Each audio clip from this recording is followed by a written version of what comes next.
It is a beautiful day in this mid-Atlantic forest.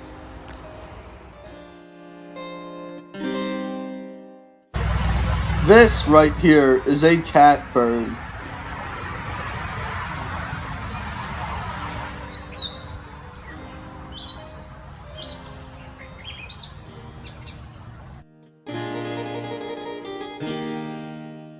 On a leaf is a stink bug.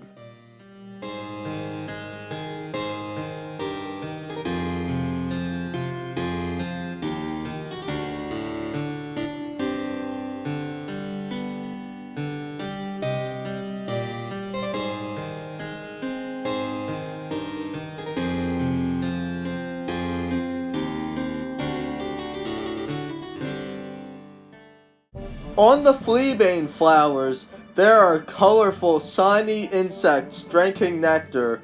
Those insects are bees. When we think of bees, we usually think of honeybees, but honeybees are a domestic species, non-native to North America. Honeybees are not threatened with extinction, but a lot of the world's 20,000 species of native bees are. Somewhere between 3,500 and 4,000 species of those bees live in North America.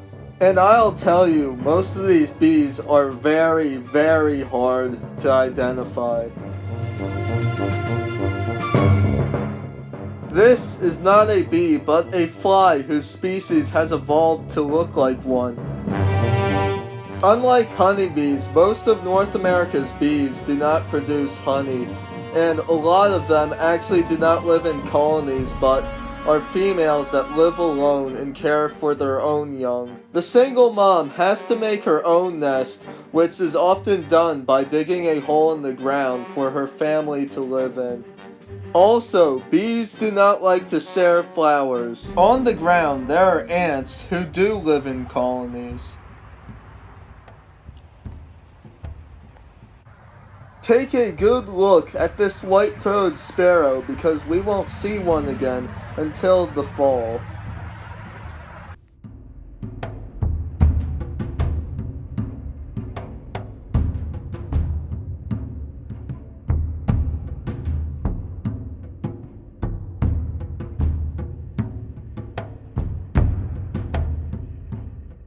In the trees is a female and male cardinal. This is the antler of a white-tailed deer, and some rodent has been chewing on it for calcium.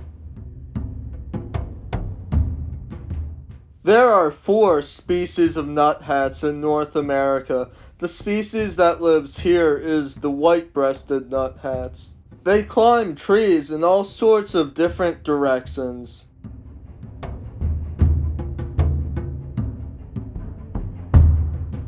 These tents were made by eastern tent caterpillars. The forest has literally turned into a jungle right now. That's why birds from the tropics and subtropics migrate here. One of those birds is the catbird.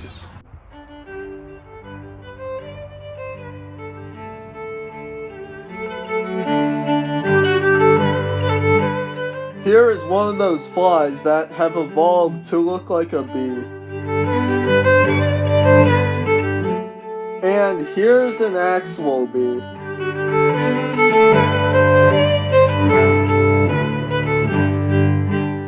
Beetles also pollinate. This species of fleabane is called Robinson's plantain.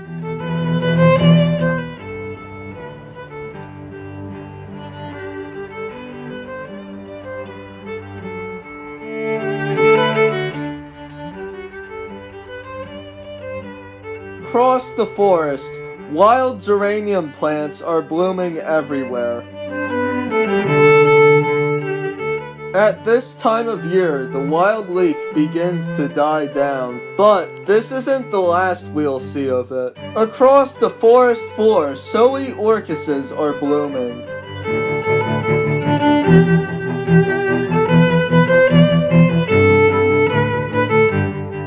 Unfortunately, now their flowers are beginning to wilt.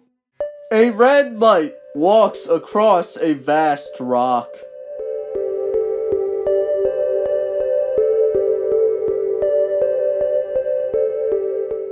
Nearby is an ant cleaning itself. Ants are actually pretty clean creatures.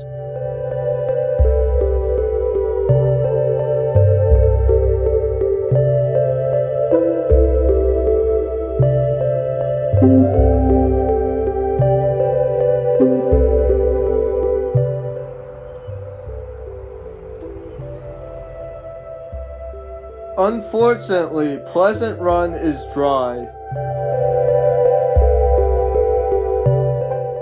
There is a predator who rules these lands, the red-tailed hawk. They can be found throughout most of North America and have a wingspan of over 1 meter. They eat birds, mammals, reptiles, and even carrion. You may notice that their call sounds like a bald eagle from a movie. Well, that's because it is. Bald eagles actually do not sound like that, and for movies they just use recordings of red-tailed hawks. Real bald eagles do not sound that powerful. Nearby is the hawk's nest, and in it there are chicks. Never go too close to a nest of a raptor or any other kind of bird, because if you do, it could scare the parents away and cause them to never return. There are 2 chicks, but anyway, their father catches the food while their mother feeds them. Up on the hill is a bird with such a beautiful song. It is a wood thrush. These thrushes live mostly in the eastern United States, but in the winter they migrate to Central America. They migrate at night, and their large eyes help them see in low light conditions. Here is yet another gray catbird, and catbirds eat berries and insects. They eat mostly insects at this time of year, and these mockingbird relatives tend to not be that afraid of people. Another thing is their population seems to actually be increasing. This dog tick wants to find something to drink the blood out of. Maybe you. I hope you enjoyed this video, and thanks for watching it to the end. Have a great day.